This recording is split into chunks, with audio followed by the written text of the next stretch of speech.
This video is brought to you by lavelsoccer.co.uk, one of the world's best online international soccer retailers, offering free boot personalization on any order.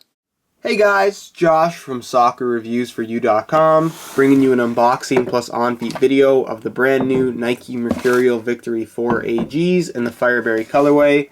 Just to show you guys, nothing else is included in the box other than the shoes themselves. So I'll get the box out of the way and we'll get a good look at the shoes themselves.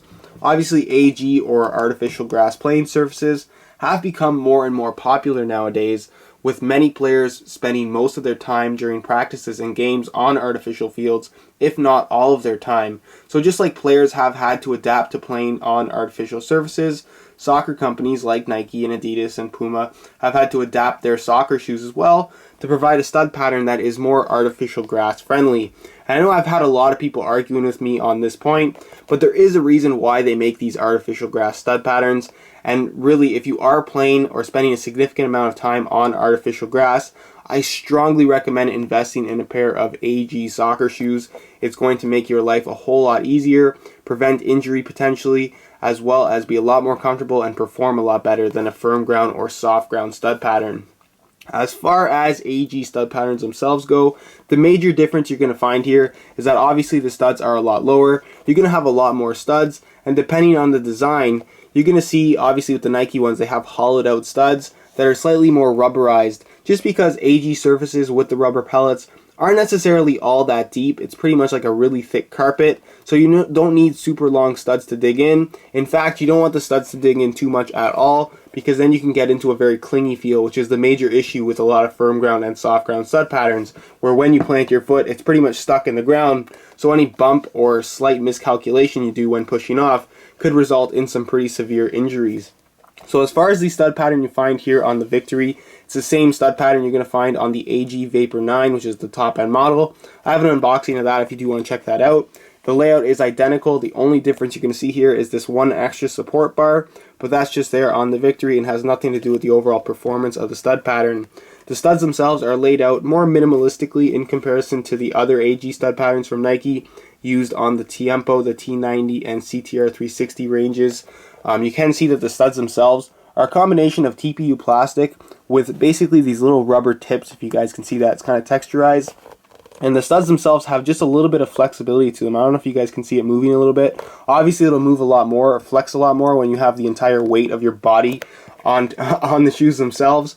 But this is there to allow for a less clingy feel on the turf. You're still going to get plenty of grip when pushing off, but your feet aren't going to feel locked in, and you're not going to have that issue with kind of getting stuck into the ground once your foot is planted. So that's very, very important. Obviously, the studs vary in shape and size all throughout, but the overall performance that you're going to get from an AG stud pattern is going to be the best performance that you can possibly get on artificial grass. Much better than a firm ground stud pattern. And for those of you that haven't used an AG stud pattern before, trust me when I say it really is the best in terms of performance. I know a lot of you guys are also going to ask, what do I do if I play half my games on firm ground and half my games on artificial grass? The answer to that question is you just really need two different pairs of shoes.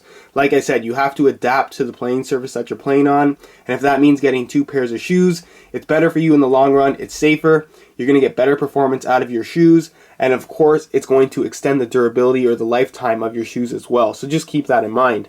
As far as the Victory model, this is a more cost-effective model from Nike. It is the third takedown below the Veloce. So you can see it goes Vapor top end, Veloce second model, and then the third model is of course the Victory. Not a terrible takedown model, to be completely honest, but there are better products out there. But like I said, if you want an AG stud pattern but want to stay a little bit more low cost, the Victory 4 is definitely a pretty solid option. The upper itself is a lower end synthetic material. It is layered, but you do have that speed control dimpling on there, as you guys can see. It's a little more low profile than what you're going to get on the Veloce and the Vapor, but still has somewhat of a noticeable feel on the ball. So it is kind of a cool technology that they have included on the lower end models as well as the higher end models. Of course, ACC is not included on any of the takedowns, only on the Vapor. And you do, of course, have that same central lacing system and a very similar cut to what you're going to find on the top end Vapor. Of course, the sizing and fit is a little bit different, which I'll talk about later in the on-feet portion of this video.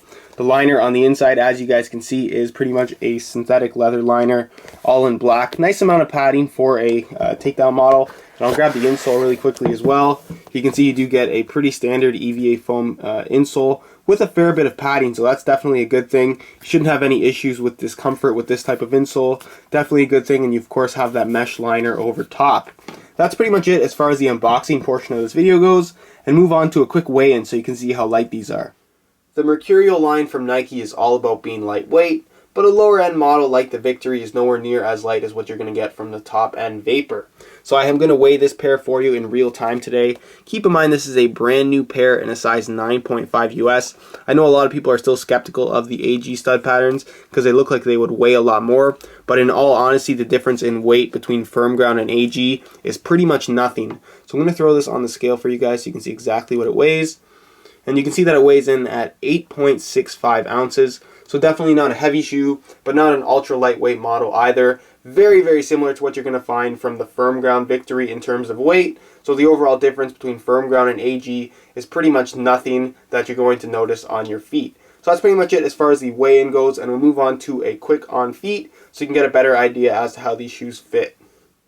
Alright, here's a look at the Victory 4 AG on feet, and I'm actually wearing a size 9.5 US, which is a half size larger than my usual size 9. And the reason for that is because the Victory 4 out of all 4 tiers in the Mercurial line definitely features the stiffest synthetic from right out of the box. So for that reason, when you do go true to size in this shoe, it may fit a little bit snug in the toe box area, and because the synthetic is so stiff, it doesn't really have much stretch to it at all, where you will get a little bit of stretch out of the other 3 tiers, whether it be the Vortex, the Veloce, or the Vapor. So going up a half size is something that you can do if you don't want an overly snug fit and you're uncomfortable with your shoes fitting too tight. Personally, I don't mind my shoes to fit too tight. I just wanted to give you guys an idea of what a 9.5 look like as opposed to a size 9. So if you want to check out the on feet of the size 9 Victory, I will leave an annotation on screen. So you can see sizing, I do have a little bit of room here at the toe as opposed to being right up against it like it would be in the 9. But again, it's not overly big, and because the synthetic is a little bit stiff, it's not going to really cause any issues as far as the shoe feeling too big. As far as the width of the shoe goes, as you guys can see, it still isn't an overly wide fitting shoe at all. In fact, if you do have wider feet, I really wouldn't recommend the Mercurial series at all.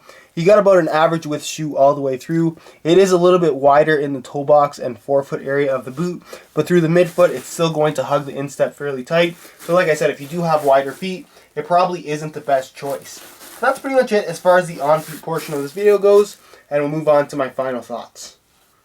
Alright guys, that's it for my unboxing plus on-feet video of the Nike Mercurial Victory 4 AGs. The full written review for this guy should be posted up on my website hopefully in the next 2 to 3 weeks. You can find a direct link to that down below in the description. In the meantime, on that same review page, you're going to find the high quality images of this exact pair. That'll give you a better idea as to how it actually does look in person, as well as buy it now links with the best prices online. So go ahead and check that out if that does interest you at all. If you have any questions regarding this shoe, feel free to leave a comment down below. If you guys could leave a like on the video as well, it would be greatly appreciated. If you did enjoy today's video and you want to see daily videos on all the latest soccer gear, be sure to hit that subscribe button. Any questions you guys have not related to the video, go ahead and ask that on the SR4U Facebook fan page. Again, link can be found down below in the description. And if you guys want to follow me on Instagram, my Instagram account name is FujoJosh. Just like this channel name, you can go ahead and look me up, or again, the link can be found down below in the description. Other than that, guys, I hope you enjoyed today's video, and as always, thanks for watching.